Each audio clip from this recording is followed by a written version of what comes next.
Welcome to the NBAV podcast.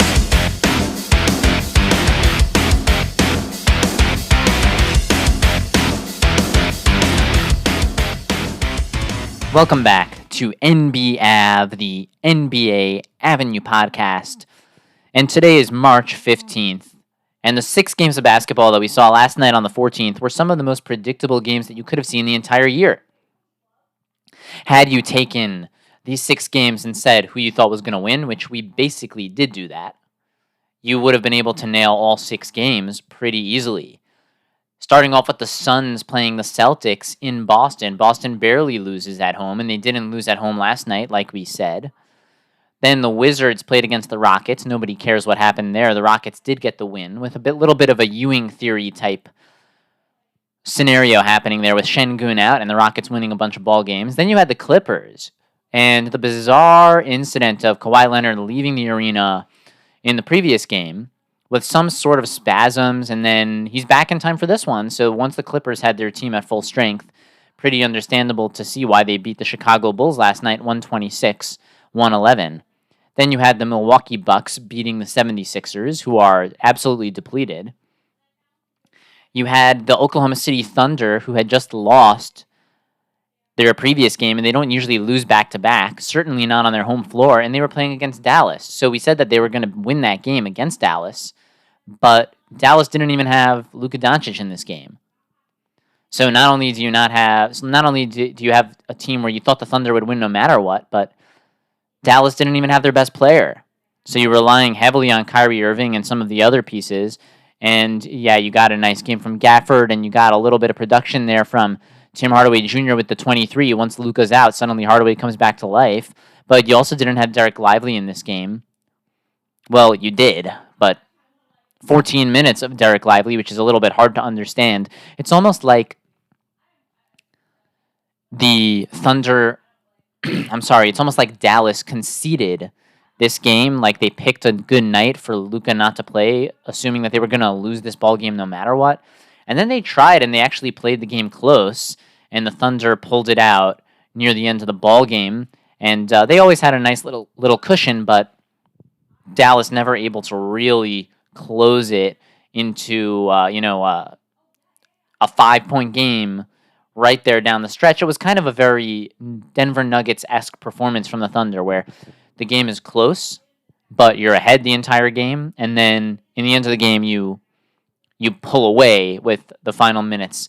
And that was exactly what Oklahoma City did. They flexed. I know everyone is going on about the reffing, but we're not really going to be focusing on that right now.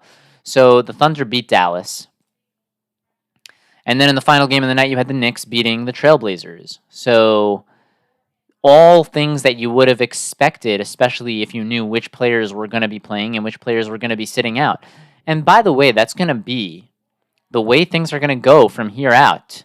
Right, let's see how many games are left on the season. Right, if you have the Celtics are 52-14 atop the NBA, so that's 66 games. That means that there are 16 games left, and maybe for some teams there may be 17 games left. But let's say there's 16, 17 games left on the season, and you're going to have a lot of teams that aren't really in it. So any game that you're playing against a team like Washington or Detroit or Charlotte or Toronto or really even Brooklyn or Atlanta. And then in the Western Conference, any game that you have against the Rockets, Jazz, Grizzlies, Blazers, or Spurs, these are games that you're just going to expect to win. And you're going to have a lot of A-sides and you're going to have a lot of B-sides. And for example, let's look at tonight's schedule. You have the Miami Heat going against the Detroit Pistons. And Miami's actually going to be playing Detroit not just next game, but the game after that as well. So you have back-to-back games that the Miami Heat are going to get to go dispose of the Detroit Pistons. And the Heat should be able to move up. After winning those 2 games, they should move up to at least the 7th seed and get in front of Philadelphia. And then they'll try to move up to the 6th seed. But at the very least, Miami should be able to move up at least one spot. Yeah, they've lost 4 games in a row, and it's a little bit surprising. The 4 losses for Miami have been against Denver. Brutal loss against the Washington Wizards, where the Wizards just made it rain from 3. They lost to the Thunder, and they lost to the Mavericks. But in the game before that, they beat the Detroit Pistons. So we know one thing, Miami's going to be able to beat Detroit, and they're going to get 2 more games against Detroit right here. So they're going to snap their 4-game losing streak tonight, and they're going to win back-to-back games in the next 2 against the Detroit Pistons. No matter who's injured, no matter who's healthy, no matter who's on the court, that's just what's going to happen. And then look at the next matchup. You have the Phoenix Suns playing on the second half of a back-to-back, but they're going to Charlotte. And Charlotte barely beats anyone right now. They had a little stretch after the trade deadline, a little stretch after the All-Star break where they won 4 games in a row, and then that was it. So the Phoenix Suns are going to dispose of them as well. So you have the Heat against the Pistons, the Suns against the Hornets. The Magic are going to play the Raptors, and if we know anything about the Magic from this season, it's that they're going to beat the Raptors tonight because that's what they do. Then we're going to skip over one game, but then you have the Nuggets going against the Spurs, a virtually guaranteed victory for Denver. And then you have a game that nobody cares about where the Hawks are going to be playing the Jazz. The only game that I skipped over is the one good ball game of the night, which is the Los Angeles Clippers going to New Orleans to face the Pelicans. And this game is actually impactful because it sort of matters. Because in the Western Conference, you have the Clippers at the 4 seed, and you have the Pelicans at the 5 seed. So based on what happens in this game, if the Pelicans lose to the Clippers, they'll be just within half a game of the Sacramento Kings and just 1 game ahead of the Phoenix Suns. So the Pelicans have taken advantage of their weaker schedule that they had over the last 20, 25 games or so compared to most of these other teams, and they're going to try to cling onto this lead right here and stay in the 5 seed and not have to worry about 6 or 7 and then maybe going, that 7 or 8 seeds, those would be play-in scenarios. So a lot of the games that we have now are going to be pretty predictable. And then there may be 1 or 2 really solid games a night where those are going to be the games that impact the seeding, and those are going to be the games that we aren't really sure who's going to win them. And if you look at the NBA Tankathon and they show the strength of schedule, the easiest schedule in the NBA right now is Boston, as if they really needed it. Right, they're going to be playing the Wizards twice, the Pistons twice, the Hornets twice, the Hawks twice, and then the Blazers. So that is 9 games. That's 9 games right there that are virtually guaranteed victories. 9 games, that's more than half of the games remaining on the season. Not to mention, the Celtics win basically 80% of their games as is, even when they're not playing a super easy schedule. They win basically 80% of their games. They're at almost 79% right now. So Boston is going to be, 10 games up on the 2 seed by the time this is all said and done. And then the next easiest is Chicago, which doesn't really matter because they're not going to move out of the 9 seed, and they're not going to go up, they're not going to go down. And then the third easiest schedule the remainder of the way is Miami. Miami's going to be playing Detroit 2 times in the next 2 games. Then they're going to be playing the Toronto Raptors twice. And then they have games against Washington, Portland, Atlanta, and Houston. So right there, you have 8 games that are virtually guaranteed victories. So about half of the remaining games, minimum, the Miami Heat are going to win. And then they also actually have another 2 games against the Philadelphia 76ers, who on Tankathon, it's a little bit confusing because Tankathon lists Philadelphia as a tough matchup instead of listing them as a weak matchup. But that's really not true. Philadelphia needs to be listed as a weak matchup because they don't have Embiid.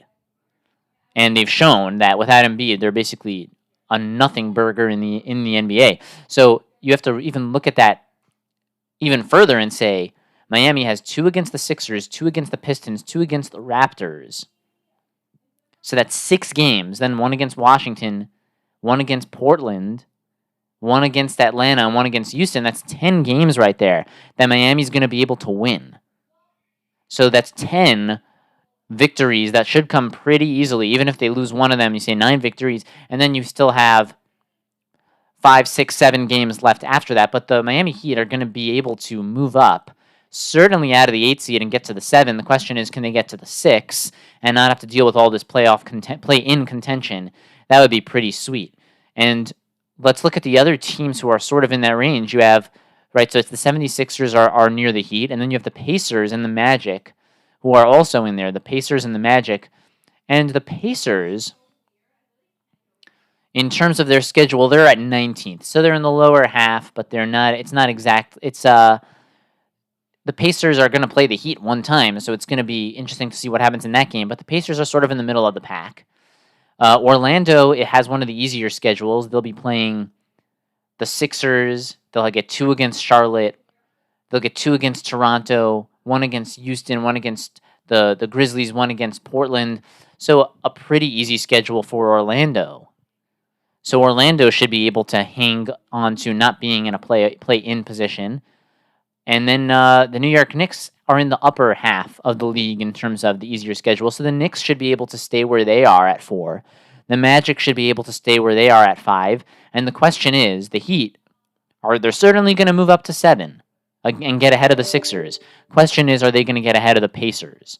And it may come down to that one game that the Miami Heat play against the Indiana Pacers, and that could be the deciding factor on whether Miami gets to the 6 and forces the Pacers to play play-in games, or whether the Pacers stay at 6 and force Miami to replicate what they did last year, winning play-in games and then having to run the table the rest of the way to make it to the NBA Finals. Now, if you go to the Western Conference, you have also a very interesting race, right, which we've been documenting for a while. You have the Lakers and the Warriors who are basically going to be in that play-in game with each other. It doesn't seem like they're going to catch anyone. The Lakers are 2 games back of Dallas. Let's see Dallas, Phoenix, Sacramento, and New Orleans. Let's see what they have the remaining ways. So you have Dallas. Dallas has one of the easiest schedules in the league. They are as the 5th easiest schedule remaining in the league. They're going to be playing 2 games against Golden State. And if Curry's not available for either of those games, then that becomes a pretty easy one.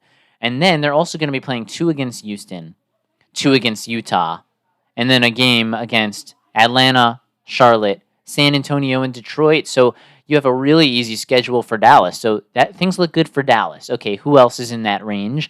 You have Dallas, and then you also have the Sacramento Kings. Dallas, the Kings, the Suns, and the Pelicans. So we already did Dallas. Now let's look at the Kings, Suns, and Pelicans. The Kings are, where are the Kings on this list? The Kings are listed as having the 8th toughest remaining schedule in the league.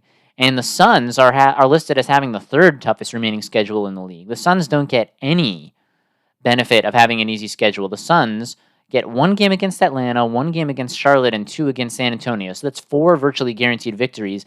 And then from then out, they're going to have to face against Cleveland, Milwaukee, 2 against the Clippers, 2 against the Timberwolves, and then 1 against the Thunder and 1 against the Nuggets. So very, very tough schedule for Phoenix. Very tough. So Phoenix has it tough. Sacramento has it slightly less tough than Phoenix. And then New Orleans has it less tough than them. And then and there's also going to be a couple of deciding factors here where New Orleans is going to be playing Phoenix twice.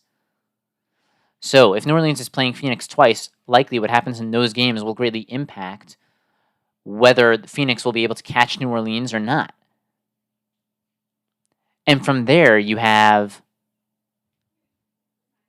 Dallas, who we already went through, and Dallas has an easier schedule. So now you look at all those teams and you say, hey, the Pelicans are going to have 2 games against the Suns. The Suns could use those to swing the momentum, whereas the Suns are also going to have a tougher schedule all around. So the Suns have the toughest of all the teams in that cluster. So how is that going to impact things? Will Dallas be able to take advantage of their weaker schedule and move ahead of Phoenix? It's certainly possible. You could see Dallas moving out of the 8 into the 7, into the 6. You could see the Pelicans moving down. You could see the Kings moving down. So maybe Dallas ends up ahead of all these teams by the end of it with 16 games to go. That's certainly the way it looks like it could play out, where, yeah, the Suns maybe you'd think have the better track, but no, the Suns have the worst track. The Pelicans maybe have an easier track than the Kings, but you're going to have to judge these things on a night-to-night basis. It's a lot to think of in one shot, but certainly I would say don't count the Dallas Mavericks out right now just because they lost their last one and they're 50-50 in their last 10, because they have an easier schedule than all these teams for the remainder of the year. And the Suns have a tougher one than all these teams. So it bodes well for Miami in the Eastern Conference to move up, and it bodes well for Dallas in the Western Conference to move up. And these are some important things to think about as you look at it the rest of the way. And it could be that's why Dallas sat out Luka Doncic in this previous game, because they know their schedule the remainder of the way.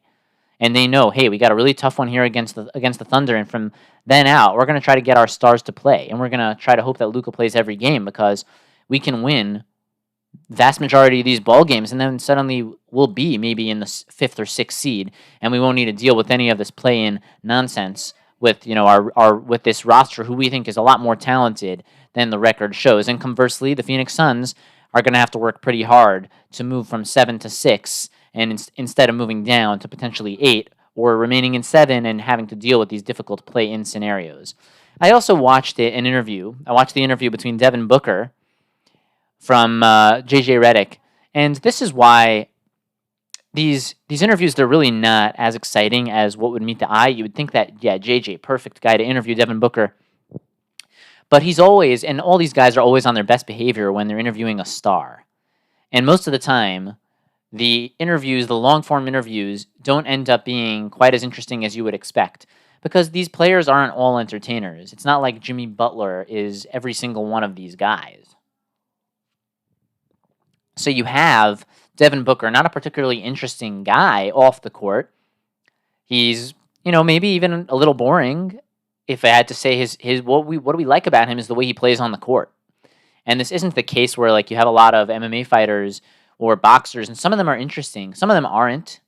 Some of them are pretty boring, and it's all standard stuff. But those guys a little more down to earth, not as in the face of superstardom, a lot of them. So you can sometimes get interesting interviews, but the NBA guys are kind of conditioned to not giving you too much, even in an interview player to player or peer to peer, like you have in the case of Devin Booker being interviewed by JJ Redick. What I really wanted to hear in this interview were a couple of questions. Like, JJ Redick referenced his rivalry, and he talked about rivalries a little bit between him and Luka, but he didn't ask him anything about the rivalry between him and Luka. What I wanted to hear was some pointed questions, like, not what JJ Redick asked him. JJ Redick was asking, do you like talking trash? How long ago did you start talking trash? Are you motivated? Did you have the same routine every day? And this is all boring stuff, because obviously any player on the caliber of Devin Booker is clearly keeping to a regimen, right? This isn't like it was a million years ago when players were not as disciplined as they are today. Today, all the stars are having repetitive schedules, and they're all motivated. And they're all going to have the same answers to these type of questions. So what I wanted to hear was, how did it feel when you lost the finals? Do you feel like you had the better team against Milwaukee in that finals? Do you feel like you missed the opportunity, or do you feel like the better team won? How did it feel when you lost Game 7 and got blown out on your home floor to Luka Doncic? And are you going to get him back this year if you face him? What words do you have for Luka? Don't talk about how you like to talk trash. Let me see it. Let me see what you have to say to Luka right here, right now, as we enter into a playoffs. How about a question of, would you have ever become a good team if not for Chris Paul? Right? You guys were the dumpster of the NBA, even when you were on the team for several years. You scored 70 in a game, but it was in a losing effort. If not for Chris Paul, would you guys have ever turned that around? I mean, it took bringing him in there to turn the culture around. So where would you be if not for him? Would you have ever got it done? Or how about a question like, you and Jason Tatum? Who's the better player? Do you view yourself as a better player than Jason Tatum? Now, he's probably going to say yes, but at least it's interesting, or say how much better, or what advantages has Jason Tatum had over you in his career so far versus you? You could ask, is your bench strong enough to make a run? Right? That's a big question about the Phoenix Suns. They don't have a bench on their team, right? They have the starting lineup, and last night was a good example. The starting lineup, again, scored almost all their points. They rely on Durant, Booker, Beal, Grayson Allen, and Yusuf Nurkic, and then from there, like last night, they actually got 10 points from Bol, so that was good, but for the most part, they don't have a bench. So how is that going to impact the run? Are you worried about it? Or how about a question like, are you upset when Bradley Beal misses so many games? Because the point of bringing him here was to make you guys a better team, get you guys a higher seed, not have to deal with a play-in game, and now it looks like you might even be in the play-in, let alone are you worried that he's not going to be healthy for the playoffs? These were all questions that you could have seen asked in an interview with Devin Booker, and they all would have been a lot more interesting than the questions that JJ was asking him. And then there was another point of Bill Simmons. He put out a show this morning, and he was doing a draft of the worst contracts. This is kind of a different whole different discussion in the NBA. But he was doing a worst contract draft with his buddy House and with Waz, a guy who covers the NBA. Who, yeah, I'm not a big fan of him, but he's okay. He makes his rounds on these shows. And Simmons mentioned that last year in this draft, with some of the worst contracts included Rudy Gobert and Duncan Robinson. And if you look at it a year later, you don't quite view either of those contracts as one of the worst contracts in the NBA. But then throughout the draft, they picked Zach Lavine as one of the worst contracts. And I understand that because Lavine does have a brutal contract, considering that he didn't play much this season and he wasn't there for his team. However, Lavine is a guy who you shouldn't write off his career, because look at Aaron Gordon. Aaron Gordon got signed for a high price tag, and then he makes his way to Denver, and he's a totally different guy. And I would wager if you got Zach Lavine over to Denver, it would be the same thing. So don't just think that, hey, because Zach Lavine isn't making it here on Chicago, and it's not a good fit with Chicago, and now he gets his surgery done, and he's not playing with his team, and he's making a lot of money, that doesn't mean that in a year from now he can't end up in a different situation. He seems to be a nice guy. I don't see any problems with him. He seems to be thoughtful and a good interview, and someone who thinks about the game, and someone who has certainly the athletic tools, and he can shoot better than Aaron Gordon. So you really don't even need as much from a Zach Lavine. Zach Lavine has more tools to be able to play well on another team. And there's so many teams in the league, if you would put him on, that you'd think maybe he would be a lot better on Chicago. And Chicago hasn't been good for a long time. So we're really going to say that it's because of Zach Lavine that Chicago's not good. And look, I'm not saying that Zach Lavine's been good this year. I know he hasn't been. But he's just a guy who, when I look at him and I think, will his contract be as bad next year as this year? He's just a guy who fits the mold where I could see him bouncing back on another team. The same way Aaron Gordon did, and the same way Rudy Gobert bounced back this year, and the same way you had Duncan Robinson bounce back this year. And Duncan Robinson has been good a couple of times and in a couple of playoffs already, and he's shown that to be a lot more than people thought based on his contract. It depends on your resolve as a person and your resolve as a player. Duncan Robinson wasn't really expected to be in the NBA. He was a guy who played well shooting the three on Michigan. And then, if I'm remembering correctly, I believe that's what it was. And then he makes it because of today's version of what the NBA is. And the three-point shot. And he's undrafted. He makes it in summer league. He gets to play for and then next thing you know, he keeps on playing and becoming better and better. He learns how to cut off ball. He adapts to the NBA's version of the three-point shot, and he does all the intangibles, and he's tough. And even when they sit him out for most of the playoffs in the games where he plays, he's impactful. And now they have no choice but to play him because he just keeps getting better and better. And Lavine can do the same thing. It comes down to what he wants. It comes down to what player he wants to be.